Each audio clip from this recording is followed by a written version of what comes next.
What is going on, y'all? KM Best here. Let's take a look at the best decks to climb in Marvel Snap. I don't want people to overreact to the idea that we're putting ScornHub at the top of the tier list. I think basically the first 5 or so decks that I talk about are all going to be equally about as good as each other. So I don't want people to look at this and be like, oh my god, I have to buy Bullseye. KM Best said it's the best deck in the game. Please don't do that. It's just very, very strong right now. That's where we are at. That was what I can confidently say.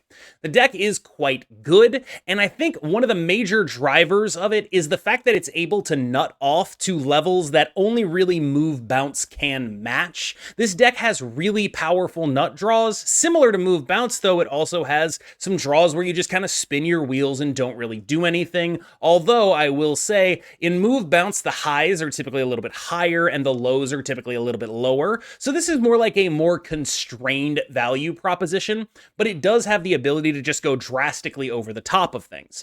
Typically, your ability to go very, very, very tall is constrained by whether or not you have a swarm, and you only have a couple of ways to discard it, which means you have to be pretty judicious with how you play your blade, and how you play your Colleen Wing, and how you set up to make sure you're actually hitting that swarm. All of your best draws in this deck involve, like, you know, a bullseye, another bullseye that you copied off of something, and then you have like a Modok, and then you're like discarding 14 cards, and your collector is getting enormous, and your Morbius is getting enormous, and you're sending a bunch of -2s to your opponent. Like, that's what your nut draw looks like most of the time.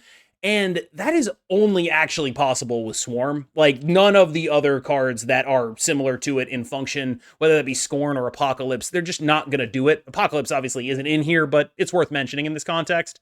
Swarm is such a ridiculous card that getting it to 0 is one of the main priorities you should have in this deck. It is a real thing. All of your best draws tend to involve it.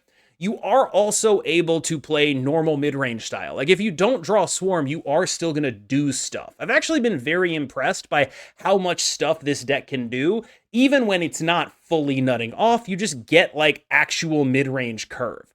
But be clear with yourself. If you're playing this deck, you're playing it to just go insanely tall. I've had games where I outpowered a 40-power Human Torch. That is what this deck can do. It's not always going to do that, but it has massive potential and a fairly high floor, considering how massive the potential is. One of the major changes that you can make to this list is getting an Arnim Zola in there. I do not think it ends up worth it against a large open metagame, but in specific contexts, like certain matchups, you being able to have Dakin and Bullseye and Zola can result in a power output that decks simply cannot match. Being able to play a Dakin, put a shard into your hand, Zola the Dakin, put 2 more shards into your hand, and then activate Bullseye will give you 32 power. There's just a lot of decks that can't beat that, and right now it's a viable thing to do. The problem is it's very, very telegraphed. You're like, oh, I'm snapping, I have a Dakin over here.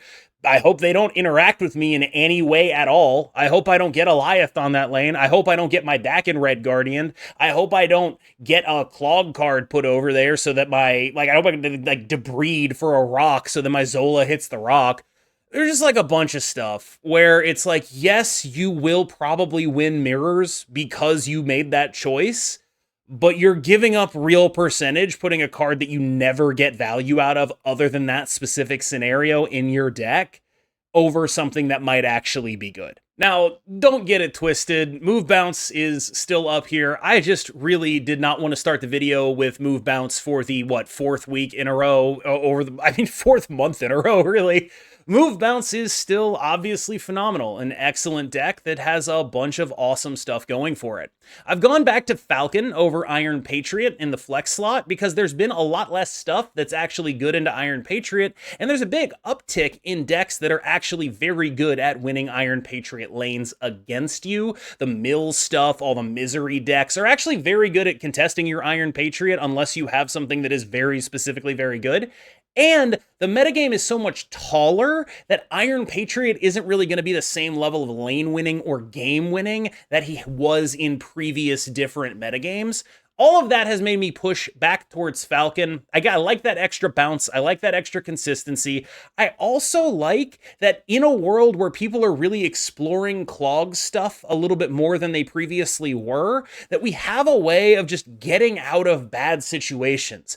You're not incredibly vulnerable to Clog as is, but there are definitely scenarios where you set up a beast or whatever and they send over something and your lane is full because they sent over something and you were setting up a beast. And Falcon gets you out of those situations where no other card that you could play would. And I think that kind of stuff is valuable, and that's why Falcon is back in the list. We are trying very, very hard to be focused on going nutty with this deck. We are not worried about mid-ranging it. We're not worried about trying to beat things, other Iron Patriot decks. What we want to do is some really stupid points. That's what matters right now. It's worth mentioning at this point that traditional move is making something of a comeback. And I think that's a really interesting dynamic that's related mostly to the differences between traditional move and move bounce.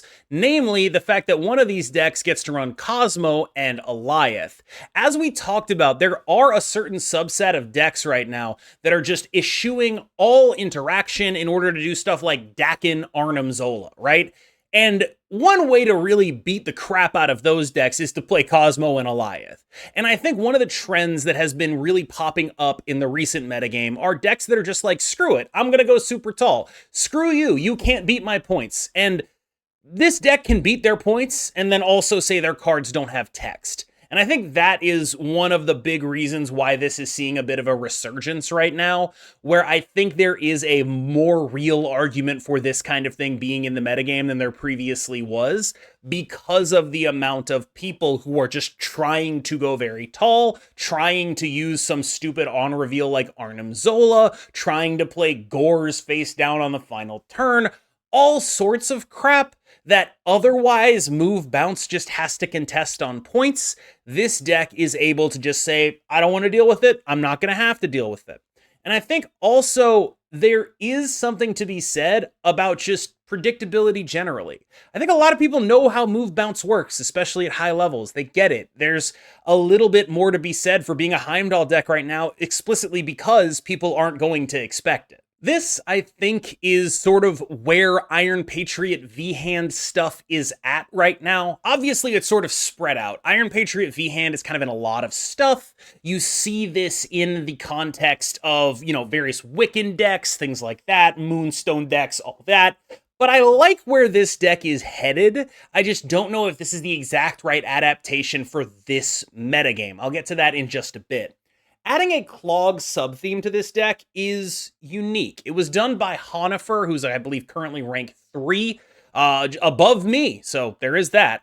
And I think the deck does gain something from this, like in an abstract, absolute sense. If I looked at the old versions of the Misery deck that played Iron Patriot and played this kind of stuff with V-Hand, I would say this is an upgrade. But in the specific context sense, there's kind of a lot of people who are just playing their own miseries and doing mill stuff. And it's like, oh, I'm investing in clogging these people and I lose to a turn 4 misery on the lane I'm clogging all the time. Like, just all of the time. And so contextually, I think that the deck is a little bit worse than it was last week, but I do think this build is better and represents a step forward in the evolution of the archetype. So let's talk about why all those people are playing Mill. I did a video on this list and it has swiftly become one of the most played decks in Top Infinite. I think it actually deserves to be that.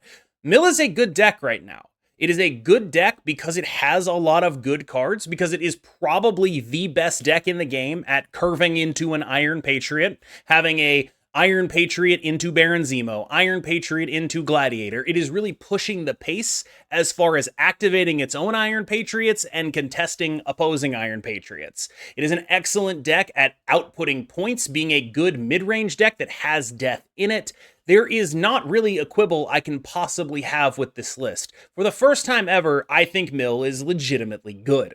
There are multiple players playing Mill in the top 20 right now. I have been one of them. It is a very, very good deck, actually a legit deck, and it should be mentioned. It is important to mention that the reason Mill is finally a good deck is because it's not a Mill deck anymore. It's just a normal mid-range deck where Iron Patriot is at the forefront, and also you have this Mill stuff there mostly to discount death and sometimes to high roll with it.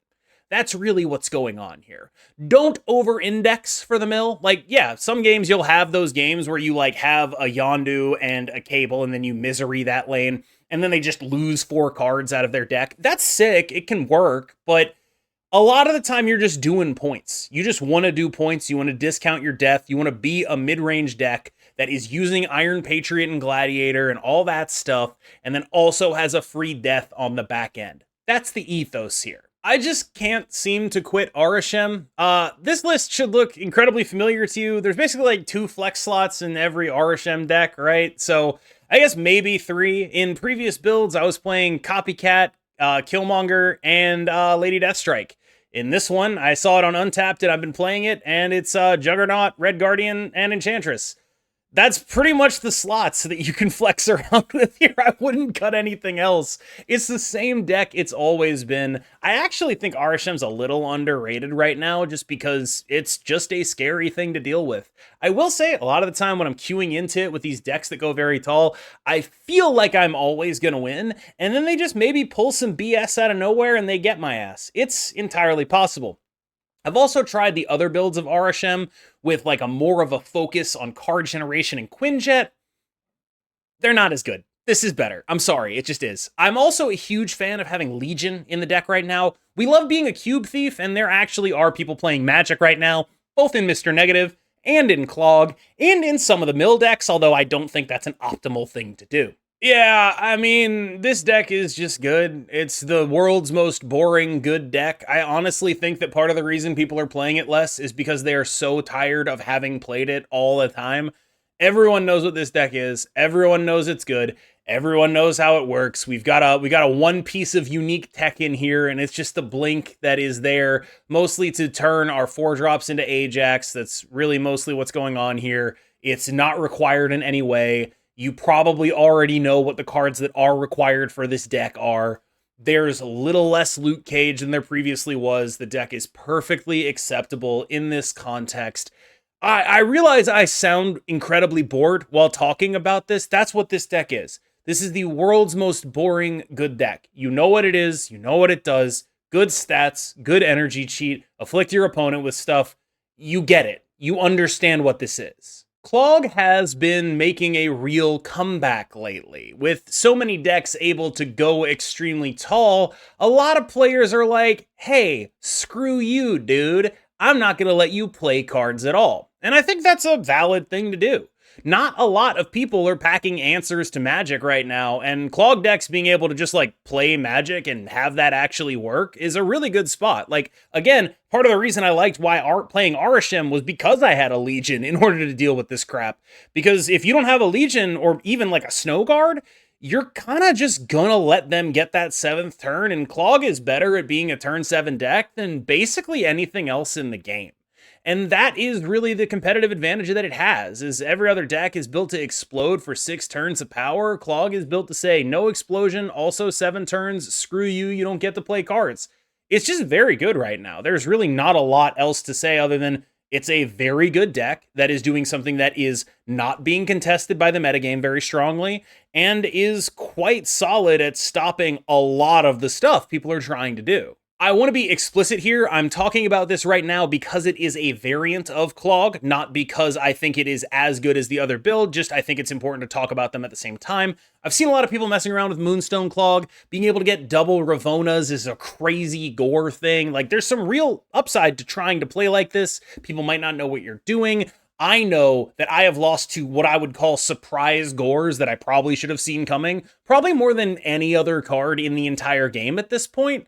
So yeah, there's definitely upside in being the surprise gore deck, for sure. Being able to do gore Moonstone is just, that's really good. This is another deck that has Clog-ish tendencies, but every time I've played against it, it's actually just been a turbo gore deck. Like, what this deck is actually doing is gore Mystique, and then everything else is kind of window dressing. Like, yeah, okay, all the other stuff is there, but this is the gore Mystique deck. That's really what it's about. Mr. Negative is honestly in a great spot right now. There are very few people playing Mobius and Mobius. There are very many people playing a lot of stuff that tries to go tall but can't go taller than Mr. Negative. This is a deck that beats the crap out of stuff right now. I really don't know a better way to say it. The deck is really strong. You can bully snap people. If you have Mr. Negative into Jane Foster and it looks even remotely good, you're snapping and you're probably winning.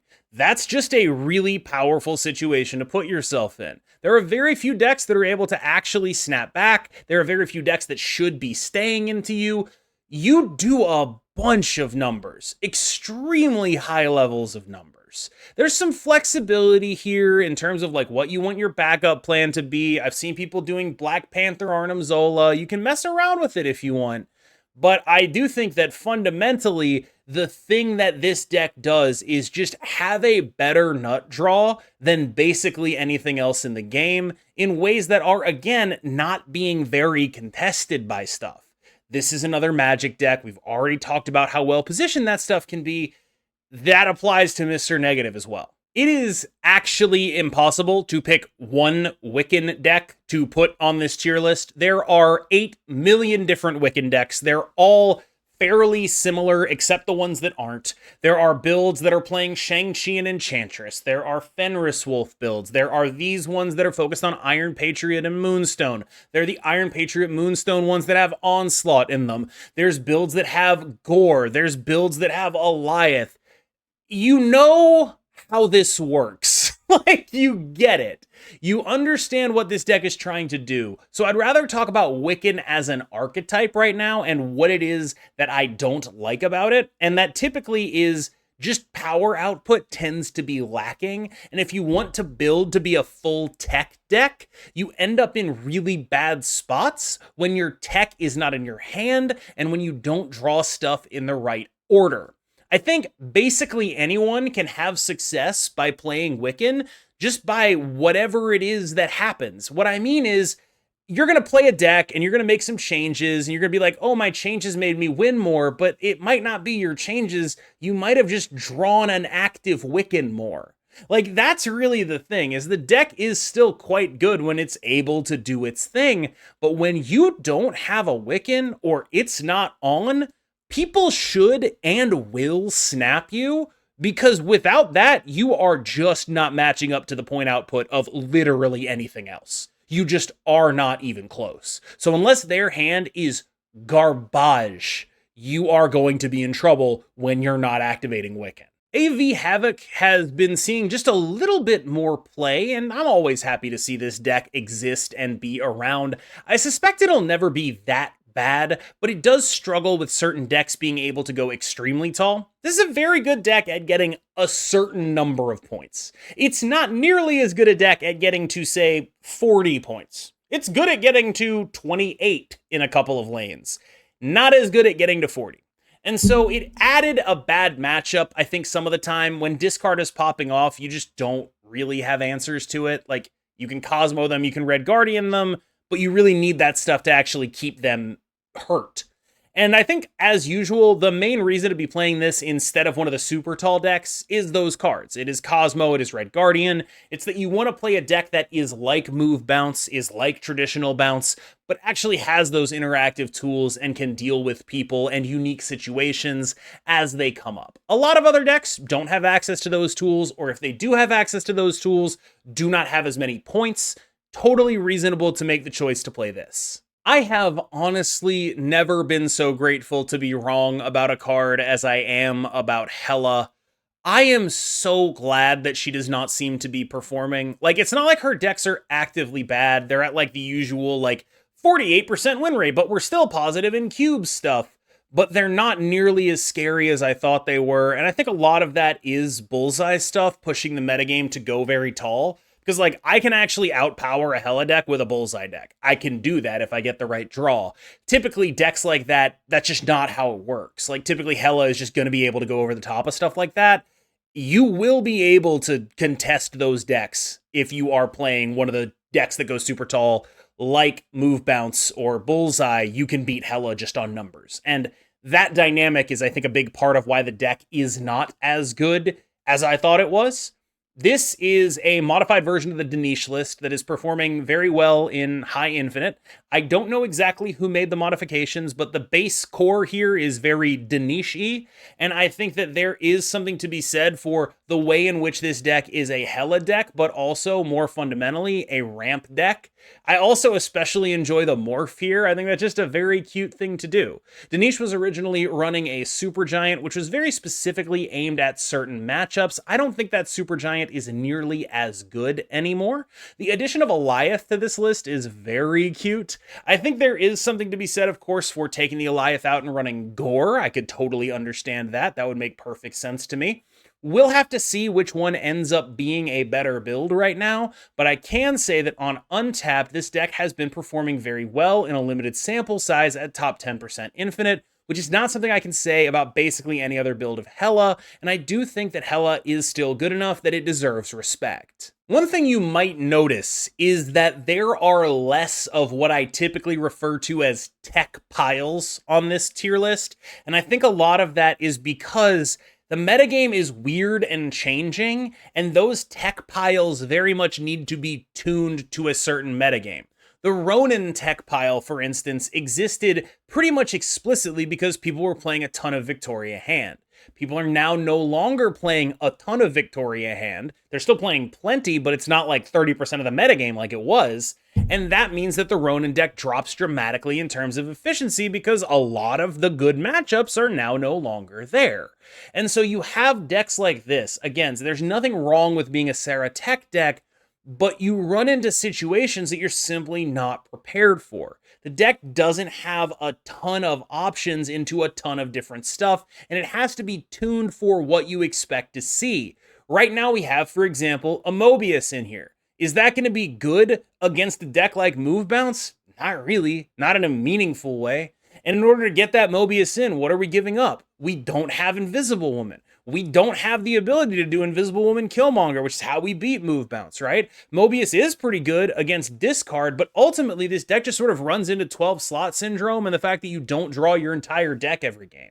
If you drew your entire deck every game, this deck would be great because it would always have all of the answers. You just don't do that, though. And even when you do have access to the right answers, you might just not have enough points to capitalize on that. There's nothing wrong with playing a deck like this. It's just the metagame is so fluid right now that it's hard to target things in a way that is beneficial to an archetype like this. We're relying on Ghost in order to get our priority stuff off, which is mostly a concession to the fact that we are an Iron Patriot deck and we kind of want to play a 3-5 behind our Iron Patriot. It's genuinely, in my opinion, not as reliable as Invisible Woman. We don't have access to Luke Cage because we need to play this other stuff. We only have a couple of 2-drops that we're actually happy to play on turn 2. It's hard. It's just hard. And so the deck ends up being fine. Nothing wrong with it. Totally acceptable. But I think it drops off notably because it doesn't have the same... A lot of these decks had a really good read on the metagame previously. And right now we're playing last week's deck in this week's meta. Speaking of decks that'll never be that bad, Silver Surfer, it'll just never be that bad. Just straight up. Like, it'll always and forever, as far as I can tell, just be good enough. It'll do points, it'll do enough interaction at enough inopportune times for your opponent that it'll be a totally playable deck. The deck does points extremely well, has some very powerful nut draws, does some really strong stuff, and sometimes it doesn't do any of that stuff at all, and you just sort of mope around playing a bunch of 3s. That's fine too. The deck is good. It's a good deck. It is good enough to play. I'm not going to be like, oh, what is this idiot doing playing Surfer? If I see someone playing Surfer, it's a fair, reasonable meta deck. I just don't think it's near the top tier right now. In a similar vein, Destroy is like, it's always kind of playable and kind of ass, where this is a deck that is doing the things that the metagame wants it to do. It is going tall in meaningful ways. We are playing Arnim Zola so we can just contest as much as possible. We're going as vertical as we possibly can. But it's also a deck whose verticality is dependent on its early draws in a way that a lot of the other vertical decks are not as dependent. Like, yes, move, bounce, and discard, they need certain stuff to happen in a certain order, but they're a little more forgiving than a deck like Destroy, which needs its stuff to happen basically immediately. You're not really getting much out of a Deadpool you play on turn 4 most of the time. And that is a huge problem. The discard decks, if they draw their Swarm on turn 4 and they're just sitting there holding their Blade and their Calling Wing, they're going to get something out of that. They unlock their Nut Draw basically immediately. This deck is gated by time. If you don't have your stuff snowballing early, you're just not going to get the level of points needed to justify playing the deck. All right, y'all. Thank you so much for watching. I have been KMBest. You have been phenomenal. Let me know what you think of the tier list. As always, people don't believe me, I think, or maybe I just haven't said it in a while. I still read every comment that I get, much to my detriment, presumably. Thank you so much. I've been KMBest. You've been phenomenal, and I will see you in the next one.